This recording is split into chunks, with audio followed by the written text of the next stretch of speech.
Hola a todos, muy buenos días, ¿qué tal? Mirad, estoy hoy aquí con vosotros porque me gustaría hablaros de unos artículos de la Ley Orgánica de Igualdad, ¿vale? Vamos a hablar de la Ley Orgánica 3/2007 de 22 de marzo para la igualdad efectiva de mujeres y hombres, ¿vale? Mirad, son algunas cosas, bueno, sencillas, sobre todo de los primeros artículos, del 1 al 7, una cosa breve, tampoco quiero extenderme mucho y quería daros, bueno, pues algunas consideraciones que creo que os pueden servir a efectos de examen, ¿no? En el título preliminar nos habla del objeto y del ámbito de la ley. Casi todas las leyes siempre nos hablan de un objeto, para qué sirve esa ley, para qué está concebida esa ley, y luego también nos habla un poco de dónde se aplica esa ley, ¿vale? En esta que os digo, la Ley Orgánica de Igualdad, en el objeto, pues lo primero que nos dice es que las mujeres y los hombres son iguales en dignidad humana. Somos iguales en derechos y en deberes. Entonces, esta ley realmente sirve o tiene como fin hacer efectivo ese derecho de igualdad de trato y de oportunidades entre mujeres y hombres, ¿vale? Particularmente, ¿cómo? Bueno, pues eliminando cualquier tipo de discriminación que se pueda dar con respecto a la mujer, ¿vale? Independientemente de cuál fuese el ámbito de la vida en el que se da esa discriminación, y se tendrá también, o se prestará especial atención a las esferas política, civil, laboral, económica, social, cultural. ¿Para qué? Bueno, pues esto básicamente es para tratar de hacer una sociedad democrática más justa y más solidaria, ¿no? Entonces, a efectos de esto que os acabo de contar, la ley nos establece unos principios de actuación que tienen que llevar a cabo los poderes públicos, ¿vale? Va a regular también unos derechos y unos deberes, tanto de las personas físicas como de las empresas o de las personas jurídicas, públicas o privadas, y prevé también medidas destinadas a eliminar y corregir en el sector tanto público como privado toda forma de discriminación por razón de sexo. Es decir, que tendría un objeto muy amplio, ¿no? No solamente sería para la esfera pública, sino que también sería para la esfera privada. ¿A qué se aplica esta ley? ¿Cuál es su ámbito de aplicación? Bueno, pues lo primero que nos dice en el artículo 2 con respecto a esto es que todas las personas van a gozar de los derechos que se deriva del principio de igualdad de trato, ¿vale? Todas las personas. Y también van a gozar de los derechos que se derivan de la prohibición de discriminar por razón de sexo. Todos. Entonces, estas obligaciones que establece la ley van a ser de aplicación a todos. Toda persona, como ya os decía antes, física o jurídica, ojo, que se encuentre o actúe en territorio español. Cualquiera que se encuentre aquí, simplemente por el hecho de estar aquí, tiene que cumplir con las obligaciones que están establecidas en esta ley. O una persona que actúe en territorio español, pues imaginaos una persona jurídica, por ejemplo, una empresa cuya sede estuviese fuera del territorio español, pero que desarrollase actividades aquí, ¿no? Entonces también estaría obligada a cumplir con lo establecido en esta ley, cualquiera que fuese su nacionalidad, cualquiera que fuese su domicilio o cualquiera que fuese su residencia, ¿vale? Tiene un ámbito, como veis, de aplicación muy amplio. Se trata de poder cubrir lo máximo posible y de poder tener una protección lo más amplia posible. Luego ya en el título 1 nos da cosinas importantes a efectos de examen que preguntan bastante en determinados exámenes de oposición. Lo primero que nos dice es qué es el principio de igualdad de trato entre mujeres y hombres. Esto está recogido en el artículo 3, ¿vale? Nos dice que ese principio de igualdad de trato entre mujeres y hombres lo que supone es que haya una ausencia de toda discriminación. Toda discriminación, tanto directa como indirecta. Vamos a ver ahora a continuación lo que es la directa y la indirecta, ¿vale? Por razón de sexo y especialmente las que se derivan, ojo, de la maternidad, de asumir obligaciones familiares y del estado civil.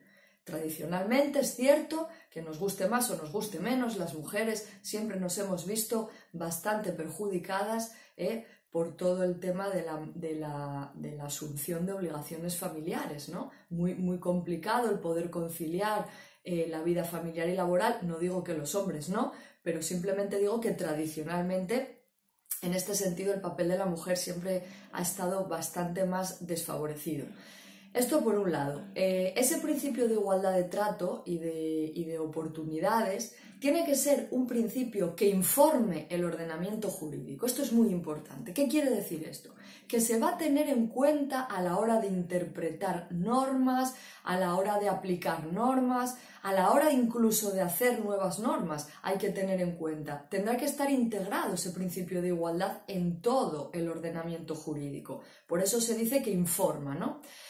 Esa igualdad de trato y oportunidades, aunque estamos diciendo que en esta ley se aplica a todas las esferas, es cierto que hay algunos artículos donde nos habla específicamente de la esfera laboral, ¿no? Que es importante también.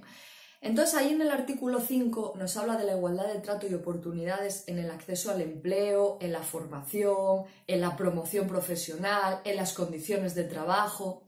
Este principio de igualdad de trato se va a aplicar en el empleo tanto privado como público y se va a garantizar en varios aspectos. El primero de ellos, igualdad en el acceso al empleo, incluso en el trabajo por cuenta propia, igualdad en la formación profesional, igualdad en la promoción profesional, en las condiciones de trabajo, ojo, incluidas las retributivas y las de despido, a igualdad de puesto de trabajo, igualdad de funciones, igualdad de categoría, igualdad de sueldo. Importante. Todavía no hemos alcanzado eso y estamos lejos de alcanzarlo, aunque parezca mentira, pero todavía esto es algo que tenemos por cumplir, ¿no? Igualdad en la afiliación y en la participación en las organizaciones sindicales y en las empresariales, ¿vale? No va a constituir una discriminación en el acceso al empleo, nos matiza aquí, incluida la formación necesaria, una diferencia de trato basada en una característica relacionada con el sexo cuando, debido a la naturaleza de las actividades profesionales concretas o al contexto en el que se lleven a cabo, esta característica constituya un requisito profesional esencial y determinante y el objetivo sea legítimo y el requisito lógicamente proporcionado. ¿Esto qué quiere decir? Mirad, imaginaros por ejemplo, imaginaos que una campaña de lencería masculina, ¿no? Es una oferta de empleo, hay una campaña de lencería masculina que quiere lanzar determinada empresa y simplemente pide que acudan hombres al proceso selectivo y va a elegir un hombre. Esto realmente no supondría una discriminación en el sentido de que es una diferencia de trato basada en el sexo, sí, pero realmente el contexto en el que se lleva a cabo pues no tendría mucho sentido que lo hiciese una mujer, ¿no? O viceversa, si fuese una campaña de lencería femenina. Entonces, el requisito es un requisito proporcionado, el objetivo que se pretende es un objetivo legítimo, ¿vale? Y lógicamente el sexo en este caso es un requisito profesional esencial, ¿no? Que va a determinar si nos contratan o no. Es un ejemplo simplemente para que se pueda entender un poco esto que nos cuenta en el artículo 5, que hay veces que os cuesta un poco trabajo comprenderlo tal como está ahí puesto, ¿vale? Luego tendríamos una cosa muy importante a continuación que sería la discriminación directa e indirecta, ¿vale? Esto es algo realmente importante a efectos de examen. Entonces, mirad, vamos a ver un poco las diferencias entre una y otra, pero bueno, es sencillo. La discriminación directa por razón de sexo está clara, ¿no? Es cualquier situación en la que se encuentre una persona, pues que haya sido o pudiera ser tratada en atención a su sexo de manera menos favorable que otra en una situación comparable. Vosotros imaginaos, por ejemplo, en un procedimiento, ¿no? De búsqueda de empleo, en un proceso selectivo de búsqueda de empleo, a iguales condiciones de idoneidad se trata de forma más favorable a una persona que a otra simplemente por razón de su sexo, cuando las dos podrían hacer ese trabajo en igualdad de condiciones porque las dos tienen las mismas condiciones de idoneidad, ¿no? Es claro, esto se ve, esa discriminación de forma muy sencilla y muy clara. La indirecta es un poco más complicada de ver muchas veces porque, como nos dice aquí, son prácticas o situaciones o disposiciones o criterios que aparentemente son neutros, aparentemente no nos llaman la atención a bote pronto, pero supone que personas de un sexo puedan estar en una desventaja particular con respecto a otras del sexo contrario, ¿no? Salvo que esa disposición, ese criterio o esa práctica se puedan justificar objetivamente atendiendo a una finalidad legítima y que los medios para alcanzar esa finalidad sean necesarios y adecuados. Por ejemplo, lo que os contaba antes de la campaña de lencería, ¿no? La discriminación indirecta es complicada de detectar porque ya os digo que son prácticas aparentemente neutras. Mirad, como ejemplo, así un poco, bueno, pues por comentaros, hay cosas que se suelen hacer habitualmente en la vida privada, no me refiero ni siquiera a la vida laboral, que aparentemente nos parecen neutras y normales y realmente podrían provocarnos esa discriminación indirecta, ¿no?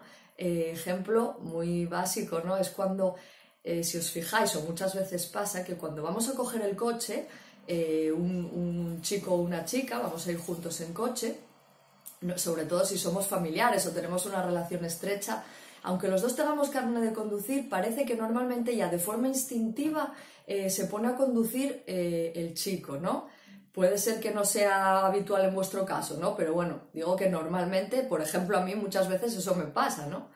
Primero porque a mí no me gusta conducir, sí que es cierto, pero también porque, bueno, es una cosa como muy instaurada, ¿no?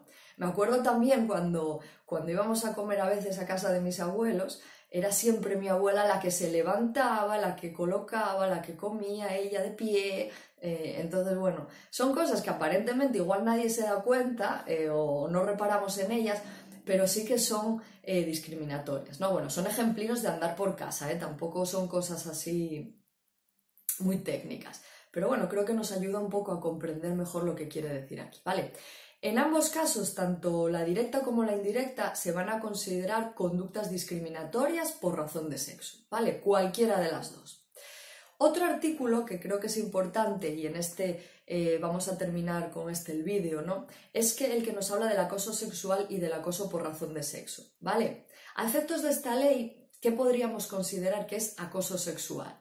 Bueno, pues es cualquier comportamiento que se pueda dar, tanto verbal como físico, de naturaleza sexual. Ojo, aquí las palabras clave es de naturaleza sexual. Tiene que ser una conducta, un comportamiento verbal o físico de naturaleza sexual, que tenga como propósito o no tenga ese propósito, pero sí produzca el efecto de atentar contra la dignidad de una persona, en particular cuando se crea una situación, un entorno que puede ser intimidatorio, degradante u ofensivo para la persona, ¿no? Todos nos podemos dar cuenta mentalmente de algún ejemplo de este tipo, ¿no? Cualquier frase, cualquier comportamiento, bueno, pues un poco delicado de naturaleza sexual que nos haga sentir degradados o ofendidos, intimidados. Aquí no estoy diciendo o no estoy hablando de mujeres ni de hombres, estoy hablando de los dos sexos. Puede ser de un hombre a una mujer o de una mujer a un hombre perfectísimamente. Y luego, el acoso por razón de sexo es cualquier comportamiento que se realice en función del sexo, pero ojo, aquí ya no tiene que haber un componente de naturaleza sexual, un comportamiento de naturaleza sexual. Aquí simplemente es un comportamiento que se haga en función del sexo de una persona, con el propósito, con el efecto de atentar contra su dignidad y de crear ese entorno intimidatorio, degradante u ofensivo, ¿vale? Bueno, pues como ejemplo de un hombre a una mujer o de una mujer a un hombre, ¿no? Pues estás a lo mejor en el entorno laboral y tú cállate que por ser mujer a ti no se te paga para pensar, o anda que tú eres hombre y no eres capaz de hacer dos cosas a la vez. No es nada de naturaleza sexual, pero sí que es algo degradante en función del sexo, ¿vale? Son ejemplos, simplemente. No quiero que con estos ejemplos nadie se sienta ofendido, ni nadie se sienta herido, de verdad. Simplemente es una cosa que hago para que podamos comprender esto mejor, ¿vale? Sin ninguna otra intención, de verdad.